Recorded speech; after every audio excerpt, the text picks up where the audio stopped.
Before I get into it, I do want to deal with a little bit of a controversy. They said we're about to create something very special. Very special indeed. And yes, people have been tagging me saying that that's me. It's not me. It might be a distant cousin, uncle's, auntie. I don't know. The next Star Wars movie hints production is soon to begin. Star Wars has given us 0 movies since The Rise of Skywalker. They've given us a bunch of Disney Plus shows, and the ratings have been going in the wrong direction. So why do they think that a Rey film will revamp the franchise, will bring a little life into it? The upcoming director has made some questionable comments. And so you are watching the lessons of, and it's a dramatization of the lessons of it. As an activist and an artist, do you make that calculation? Who is my target? You talked a little bit about, I want women to watch this, and I want them to feel empowered, and I want my daughter to have heroes. I couldn't help but notice a thread through each of these, that the men were assholes. And I'm wondering,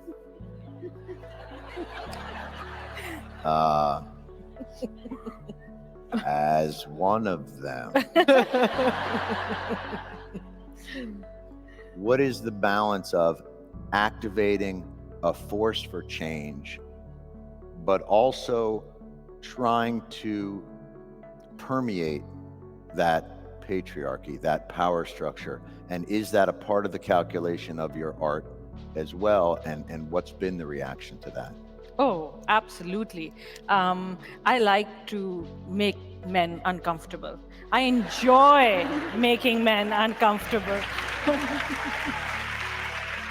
Not you, just Not you. not you. Point taken, point taken. But it is important to be able to look into the eyes of a man and say, I am here, and recognize that. And recognize that I am working to bring something that makes you uncomfortable, and it should make you uncomfortable because you need to change your attitude. And it's only when you're uncomfortable, when you're shifty, when you have to have difficult conversations, that you will perhaps look at yourself in the mirror and not like the reflection.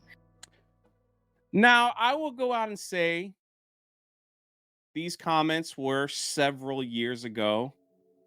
And maybe, maybe she's changed. Maybe she's not going to put this in a Star Wars film. I don't know. But the reason why we keep bringing this clip up is because she has made other questionable statements about what she does. This statement was brought to us by Anna, that Star Wars girl. Shout out.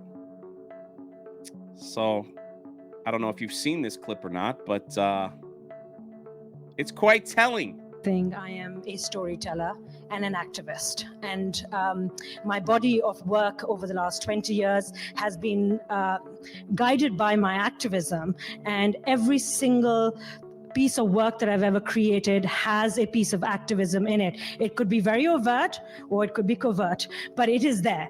And I think that as a storyteller, I'm not sure if all of you know this, but I'm not a trained filmmaker. So I never went to film school. I went to Smith College and did my undergraduate and studied economics and political science like a good Pakistani girl. And then I did my graduate studies, but also in international politics. And so I am an accidental filmmaker. I am an accidental filmmaker. I never went to filming school, and part of my being an activist will be injected in. So yes, we're going to bring up all these comments because you now have Star Wars. You have the Rey movie starring a woman. That's it. So now here you go.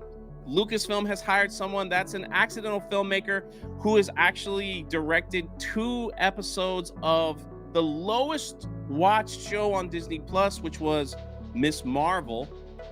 And now they want to hand her the reins of a Star Wars film.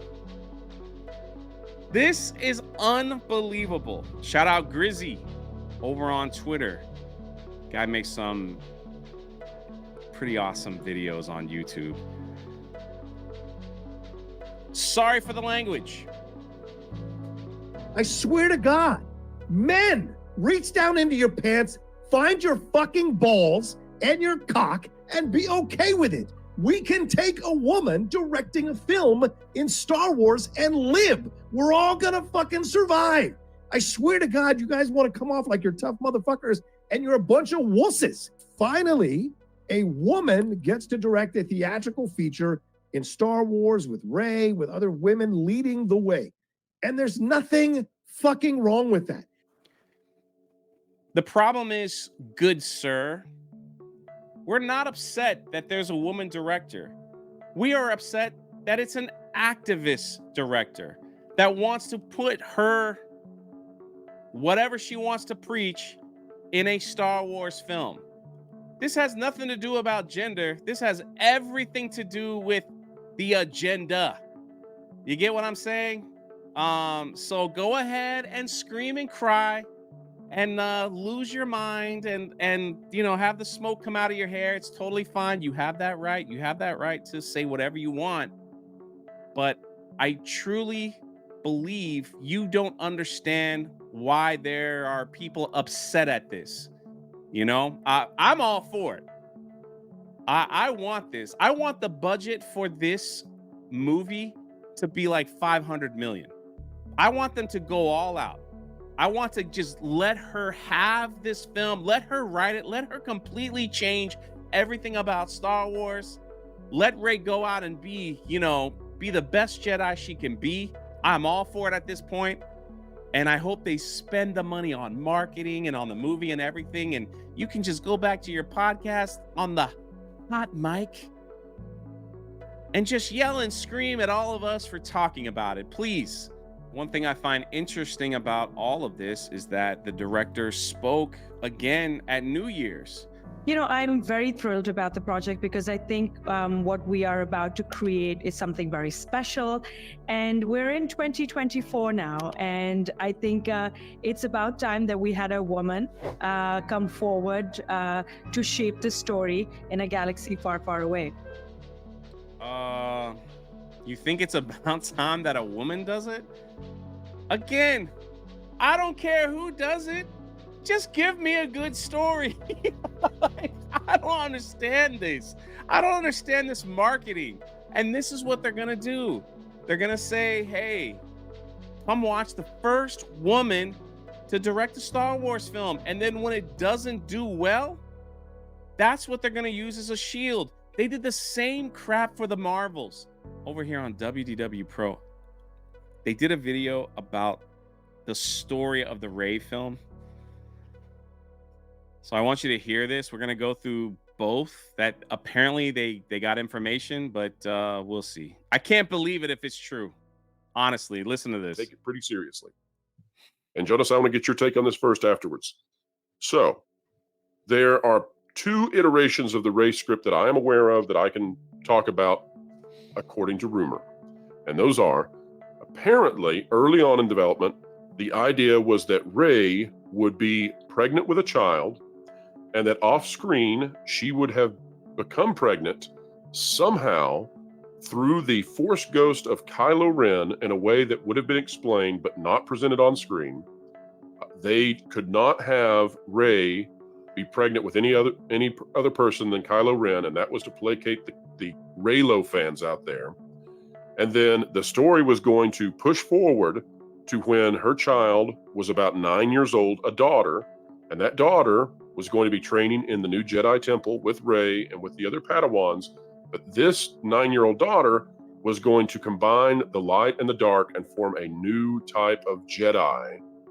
I hope they do this. I hope they do this, of course. My people over there said it's a rumor or whatever, but it's fascinating to actually hear. I hope they do this. And then they were going to face off against, and Coach, you may have to help me. Jonas, I want to come to you on thoughts on this, but you may have to help me. Is it Darth Plagueis? So Darth Plagueis was supposed to be you not heard? Guy, and Rey was supposed to be pregnant. Now, they talk a little bit about that. and then they bring up the next point of what the story was supposed to be. Where Disney became involved, that involved Rey and Finn fighting against a villain, a new villain, who was a combination of a Night Sister and a Sith. So a Sith who had learned to take on the powers of the Night Sisters and combine the Force with the magic of the witches, and that Rey and Finn would be combined together to take on that foe. I'm also told that Grogu would make a cameo in both of these, but that Grogu had been scaled back dramatically due to needing to save him for the Mandalorian movie, and because of the change in production and releases related to the strikes that were going on. I hope that's true. A Sith and a witch join and make a new type of villain that Rey has to fight. Please let that be true. Man, this is what I want to see. All right, this is what I'm serious. I'm dead serious. And shout out to WDW Pro. We're gonna pass us all in subs one of these days. Doing great work over there. I hope that Ahsoka finds the world between worlds, or Rey finds it. I don't care. And actually, you know, the portal opens up, and Ahsoka and Rey and Grogu all get sucked into the world between worlds, and they're all together, and they all have to fight somebody. Who knows? Who knows? Non-Disney related. Make sure you pick up your magic shirt and hoodie before it's gone. You're gonna absolutely love it. Use my code Drunk3PO20 and you will save 20% on anything you buy in the store.